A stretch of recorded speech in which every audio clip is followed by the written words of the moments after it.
A paz do Senhor, meus irmãos. Hoje é terça-feira, 26 de janeiro de 2021, e a leitura diária da Escola Bíblica Dominical de hoje se intitula Existe uma diferença visível entre os incrédulos e os crentes em Jesus. O texto bíblico de hoje, queridos, se encontra na carta de Paulo aos Romanos, capítulo de número 8, versículo de número 5, que diz assim: Porque os que são segundo a carne inclinam-se para as coisas da carne, mas os que são segundo o Espírito para as coisas do Espírito. Aqui a palavra grega, traduzida por segundo a carne, inclui as vontades, pensamentos e emoções de uma pessoa. Também inclui suposições, valores, desejos e propósitos. Fixar a mente nas coisas da carne ou nas coisas do espírito significa então estar orientado para coisas nas quais colocamos o nosso foco ou ser governado por elas. No texto que lemos aqui, Paulo então descreve duas classes de pessoas: aquelas que vivem segundo a carne e aquelas que vivem segundo o espírito. Num grupo estão aqueles que se ocupam com todos os particulares de uma vida pecadora, os incrédulos. E no outro grupo estão aqueles que se ocupam com tudo o que pertence à vida, sob a direção e o poder do Espírito Santo, os crentes em Jesus.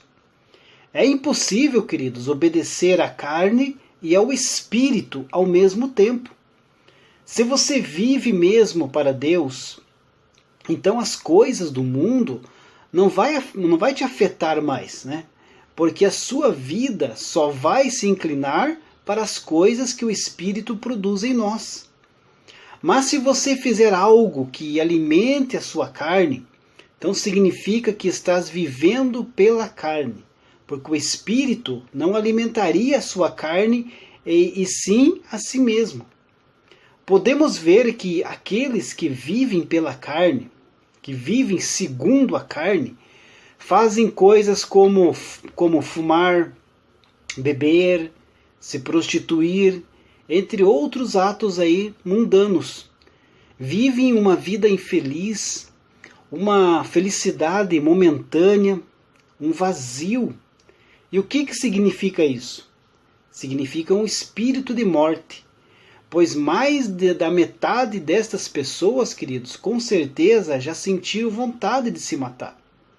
Agora, aqueles que vivem pelo Espírito, fazendo coisas que são do agrado de Deus, sempre são felizes, sorridentes, porque a alegria de Deus, que Deus dá à pessoa, é 1000 vezes melhor do que tudo.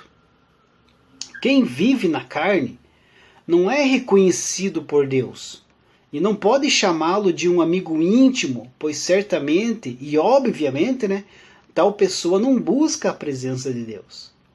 Vivendo dessa maneira, queridos, não tem como agradar a Deus. Mas com quem segue Cristo é diferente. Não vive pela carne e sim pelo Espírito de Deus. Quem vive nele é forte. Quem anda com Deus, queridos, tem autoridade, tem uma verdadeira vida. E tem problemas? É claro que sim. É lógico que sim. Mas Deus, queridos, dá esperança e perseverança para continuar firmes e lutar sempre. Mas a mensagem que finalmente temos, que devemos ter em nossos corações, queridos, é que devemos fazer tudo aquilo que Jesus faria, pois só assim somos capazes de alcançar a vontade de Deus, agradar o seu coração. E além de tudo, essa vida nos caminhos que Deus trilha para nós, queridos, nos deixa melhores, limpos de qualquer opressão do inimigo, nos dá uma liberdade. E só assim sentimos o gosto da vida de Deus, que é perfeita para com cada um de nós. Deus abençoe a sua vida e uma ótima terça-feira.